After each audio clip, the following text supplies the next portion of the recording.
2017 second honour. ஓடி இருக்குது வந்து 55,000 கிலோமீட்டர் ஓடி இருக்குது. சிகப்பு கலர். நாங்கள் வந்து விற்கிற விலை வந்து இதுக்கு வந்து 13 லட்சம் ரூபா சொல்கிறோம். நீங்கள் வந்து பாருங்கள், பார்த்து மனசுக்கு பிடிச்சிருந்தா எடுங்க. இப்போ செகண்ட் ஓனர் வந்த மாதிரியே இருக்குது.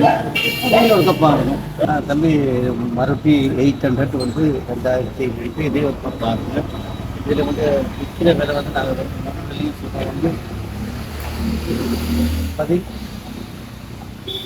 16 லட்சம் ரூபா சொல்கிறோம். பாருங்கள். இன்றைக்கி ஒரு விஷயம் என்னன்னா தம்பி, இன்றைக்கி வந்து சென்ட்ரல் ஃபைனான்ஸ்லேருந்து ஒருத்தர் வந்திருக்கிறார். சில வேலை உங்கள்கிட்ட வந்து கேள்விகள் இருக்கும், சில கேள்விகள் நீங்களே கேள்வி கேட்கலாம். ஒரு ஃபைனான்ஸ் தம்பி, நீங்கள் வந்து சென்ட்ரல் ஃபைனான்ஸில் எந்த பிரான்ச்சு? ஜப்னா பிரான்ச்சு. ஜப்னா. அதுமாதிரி ஒரு கஸ்டமருக்கு வந்து ஒரு 3 வீலுக்கு வேலை எத்தனை வீதம் வட்டியோட? லட்சத்துக்கு 15,000 வருது. அது வந்து வருஷ வட்டி. வருஷத்துக்கு ஒரு வருஷத்துக்கு. இந்த வீலுக்கு நீங்கள் எவ்வளோ தருவீங்க சார்? ஒரு 9-40 வரைக்கும் இதுக்கு ஃபினான்ஸ் எடுக்கலாம். அப்போ இது சென்ட்ரல் ஃபைனான்ஸில் அவங்க வந்து 40,000 இந்த வீலுக்கு தாரீங்க. இப்போ நாங்கள் 13 லட்ச ரூபா விற்கிறதில்ல. உங்களுக்கு விலையும் கொடுத்துருக்கோம். உங்கள்கிட்ட வந்து பேலன்ஸ் காசு, அதாவது 10 லட்ச ரூபான்னு வைங்களேன்.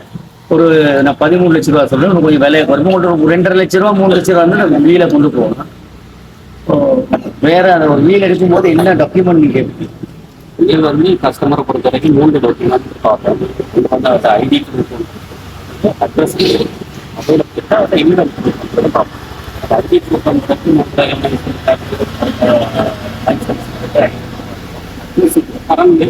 இல்லாட்டி அவர்கிட்ட ஒரு பிஎஸ்என் லெட்டர் வந்து எடுப்போம். அதை விட இன்கம் ப்ரூஃபாக வரக்கூடியதுக்கு பேங்க் ஸ்டேட்மெண்ட்ல இன்கம் ப்ரூஃபாக எடுப்போம். அதே மாதிரி சிலவங்க வருவாங்க, உங்களுக்கு பேங்க்ல வந்து ஒண்ணுமே இருக்காது.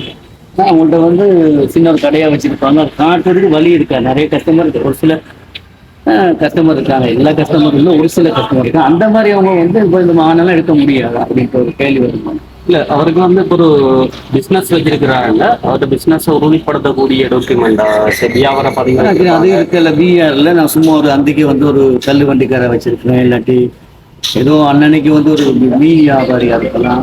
அப்போ இல்லாட்டி ஒரு சிறு தொழில்கள் அவங்களுக்கு வந்து ப்ரூஃபே இல்லை அவங்களுக்கு காட்டுறதுக்கு. அப்படியே உங்களுக்கு இந்த மாதிரி ஒரு ரிலீஸ் எடுக்க முடியுமா?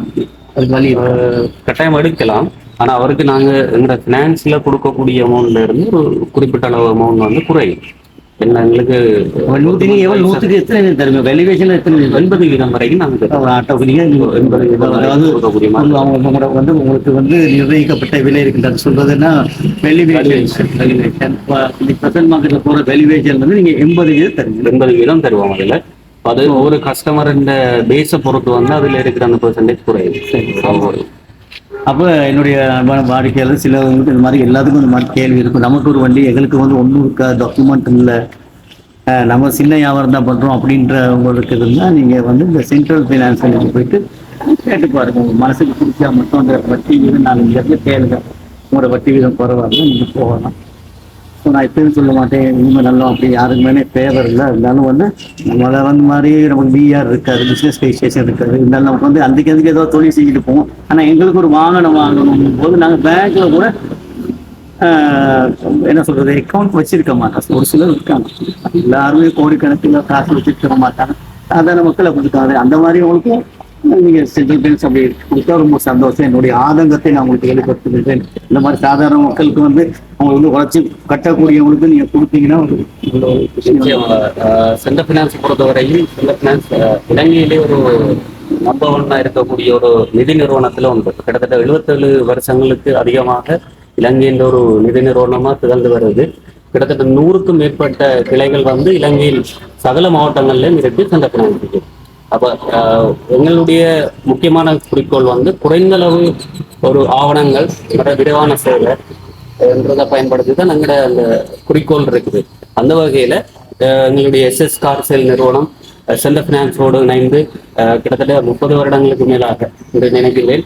எங்களோடு இணைந்து பயணிப்பது எங்களுக்கும் பெரும் மகிழ்ச்சி. அதே நேரம் எஸ்எஸ் கார் சேலுக்கும் எங்களாலான ஒரு உதவியை நாங்கள் மிக விரைவான சேவையை வழங்குவதற்கு எப்போதும் காத்திருக்கின்றோம். அவர்களுடைய வாடிக்கையாளர்களுக்கான துரித தேவை, அவர்களுடைய தேவையை அறிந்து ஒரு துரித சேவையை வழங்குவதற்கு சென்ட்ரல் ஃபினான்ஸ் எப்பொழுதும் உறுதுணையாக நிற்கும் என்பதை இந்த சந்தர்ப்பத்திலே நான் தெரிவித்துக் கொள்கிறேன். ரொம்ப மகிழ்ச்சி. மற்றபடி ஒரு வந்து 30 வருடம்னு சொன்னது வந்து இங்கே வந்து கொஞ்சம் நாள் நம்ம வந்து கண்டி, அதாவது கண்டியில் என்னோட சேல் இருந்துச்சு, சென்ட்ரல் காசு இருந்துச்சு, அப்புறம் வந்து எஸ்எஸ் காசில் அங்கே இருந்துச்சு. இப்போ அவங்களோட வந்து 30 வருடமாக பயணிக்கிறேன். இங்கே வந்து குறுகிய காலம் பயணித்தாலும் உங்களோட வந்து என்னுடைய தொடர்பு கிட்டத்தட்ட ஒரு 30 வருடங்களாக வந்து சென்ட்ரல் ஃபைனான்ஸ் மற்ற ஃபைனான்ஸ் கம்பெனி நம்மளுடைய பயணம் செல்கின்றது. ஸோ ரொம்ப நமக்கு உங்களை வந்து கம்பெனிகளுக்கு ரொம்ப சப்போர்ட், அதாவது சப்போர்ட்னா நம்ம எப்பயுமே பார்ப்போம். நான் என்னுடைய தனிப்பட்ட கருத்து, என்னுடைய வாடிக்கையாளர்கள் வந்து நல்லா இருக்கணும். ஏன்னா அவங்க நல்லா இருந்தால் தான் சார் நம்ம உங்களுக்கு அவங்க யாரையா வந்து கொடுப்பாங்க. இல்லாட்டி அவங்க நல்லா இருக்கும்போது எங்களுக்கு சந்தோஷம். என்ன ஒரு எந்த ஒரு வியாபாரி நினைக்கிறது, என்னுடைய மானத்தை கொண்டு போனவங்க அவங்க திருப்பி வந்து ஒரு குறை சொல்லாம அண்ணே நல்ல வண்டியானே அப்படின்னு சொல்றது தான் எந்த ஒரு வியாபாரி நீங்க நினைக்கக்கூடாது. அந்த வியாபாரி சரியில்லை, இந்த வியாபாரி எல்லா வியாபாரி நல்லோம். ஒரு வியாபாரி நான் குறை சொல்ல வரல, குறை சொல்றதுக்கு இல்லை, அவங்க எல்லாம் நினைப்பாங்க நல்ல வாழ்ந்தா எடுத்துப்பாங்க. சமயத்தில் ஒன்று ரெண்டு நடக்கும். ஸோ அது நம்மளால சொல்ல முடியாது. அதனால எல்லாம் முடிஞ்ச அளவுக்கு வியாபாரி மாதிரி தான் கொடுக்கறது நல்லதான் கொடுப்போம். அப்போ இன்றைக்கு உள்ள பொருளாதார சிக்கல்ல வந்து நல்ல வெஹிக்கிள் பெரிய விலை கொடுத்து எடுக்கிறதுக்கு மக்களோட காசு பொருளாதாரம் கொஞ்சம் இறுக்கமா இருக்குது. ஃபியூச்சர்ல நான் நினைக்கிற மாதிரி இனி எதிர்காலத்துல வந்து நீங்க வேலை பார்த்தீங்கன்னா வந்து எல்லா மக்களும் சுபிட்சமாக வாழ்வாங்க அப்படின்ற ஒரு நம்பிக்கை, ஏதோ ஒரு ஒளி தென்படுகிறது. ஸோ எல்லாம் வல்ல சிவன் அருளாலே எல்லாம் சந்தோஷமா இருக்கும். ஸோ இவ்வளவு நாள் எனக்கு வந்து என்னுடைய பார்வையாளர்களாக என்னுடைய வாடிக்கையாளர்களுக்கும் என்னுடைய தாழ்மையான வணக்கத்தை தெரிவித்து, என்னுடைய வாடிக்கையாளர்கள் அல்லாதவர் என்னை விமர்சிப்பவர்கள் கூட எல்லாம் சிவன் அருளாலே நல்லா இருக்கணும் அப்படின்ட்டு. Thank you sir. நன்றி. பாய்.